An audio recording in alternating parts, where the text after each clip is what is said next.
Une fois de plus, le salon Histoire de lire a fait le plein de visiteurs.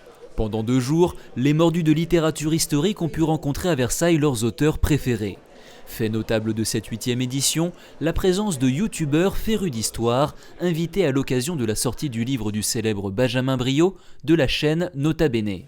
L'idée autour du livre, c'était de pouvoir toucher un public qui n'est pas forcément sensible à la vidéo. C'était aussi pour moi une manière de me mettre à l'épreuve, puisque finalement on n'écrit pas un livre comme on écrit un script. On n'a pas l'image, on n'a pas le son, donc il faut passer par d'autres tricks pour essayer de stimuler un petit peu le lecteur. C'est pour ça que dans le livre, j'ai rajouté quelques petites parties fictionnées pour pouvoir relancer de temps en temps, impliquer un petit peu le lecteur au cœur de ces batailles, qui reste un prétexte pour découvrir finalement l'histoire de plein de pays à plein d'époques différentes. Partager l'histoire autrement serait donc aujourd'hui devenu indispensable pour mieux la comprendre. L'archéologue Dari Beliakov et l'enseignant Baptiste Cornabas en sont convaincus. Ils se sont lancés sur Internet pour faire bouger les choses. Le problème que j'ai avec l'histoire comme elle est enseignée en France, c'est la mémorisation.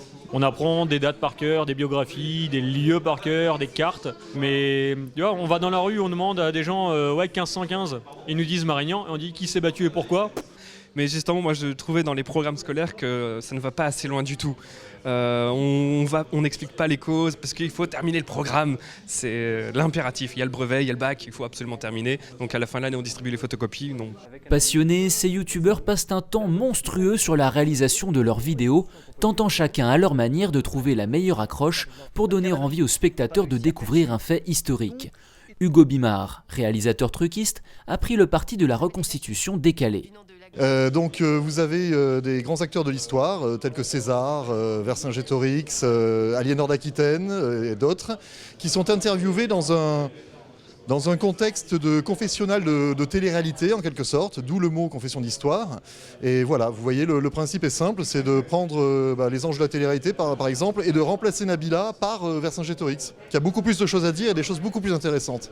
Au-delà de la forme, transmettre l'histoire, c'est évidemment un gros travail de recherche, comme l'explique le Versaillais Frédéric Louarn. J'essaye de vraiment étudier mes sources pour être irréprochable, parce que j'aime être satisfait de ce que je produis en fait. Ce que j'aime beaucoup dans l'histoire, c'est qu'il y a une logique scientifique, une pure logique mathématique derrière d'événements, et comprendre le déroulement, on a l'impression de comprendre un mystère en fait, de résoudre un problème. Donc je me plonge dans des bouquins que je vais ensuite rendre accessibles à tous avec un peu d'humour, des extraits vidéo, etc. Littérature et vidéo, 2 médias complémentaires. En invitant ces nouveaux talents, les organisateurs d'Histoire de lire ont su faire preuve de modernité et assurément contribuer à installer dans la durée le phénomène des youtubeurs passeurs d'histoire.